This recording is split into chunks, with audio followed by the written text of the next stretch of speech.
Yes, thanks for coming. My name is Ed Cody. I'm a veteran. Seen a lot while I was there, and affects me, on a daily basis. But having said that, I also have a son who just got deployed as far as the 2,000-man reactionary force. My question is twofold.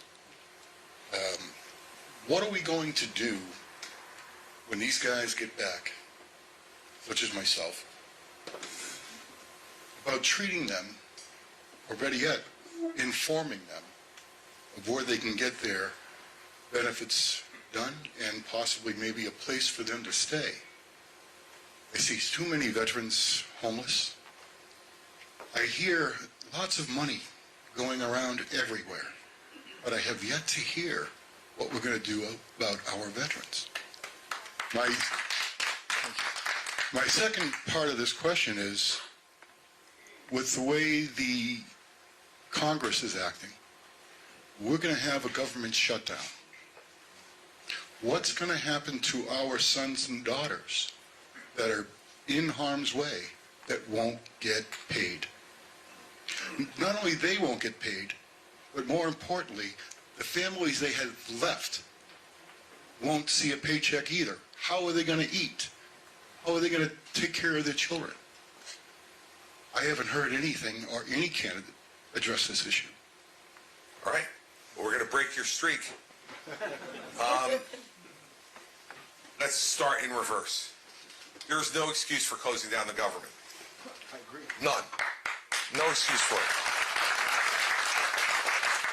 You get sent there to run it, not to close it. And these folks on both sides who think that somehow that's a sign of strength, that's a sign of complete and utter weakness and failure. And so we've got to make sure they understand that. And by the way, they kicked Kevin McCarthy out because he made a deal to keep the government open. Think about that. And if you remember, Kevin talked about two things: that we have an obligation to do this, given that we're elected, and that I will not let our military men and women go unpaid. Those are the 2 points he talked about every time about why he made the deal, and these 8 lunatics kicked him out because of it. So what we need to do is, on that front, is to reward the people who are willing to do their job and punish the people who aren't.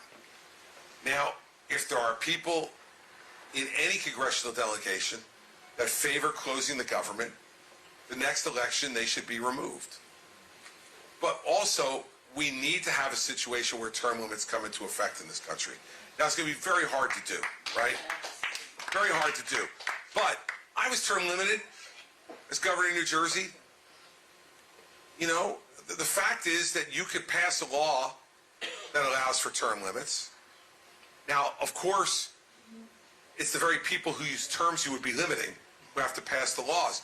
But it's an example of why we should not be allowing these folks to stay there forever. Because the longer they stay there, the less perspective they have on what really is going on in the country.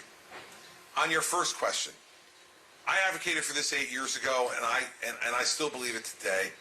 I think any man or woman who serves in the United States military and is honorably discharged should be able to get a card that allows them to seek medical care and treatment, both for physical and mental health issues, at any doctor they want to go to anywhere in this country. The VA does as good a job as they can under the circumstances. But we have folks in our military and who retire from our military who continue to have ongoing issues, as you alluded to.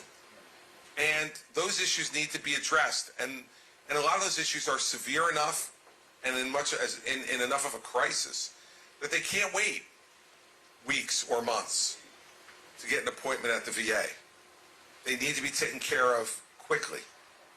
And if we're providing health care to lots of other people in this country ahead of our veterans, our priorities are misplaced.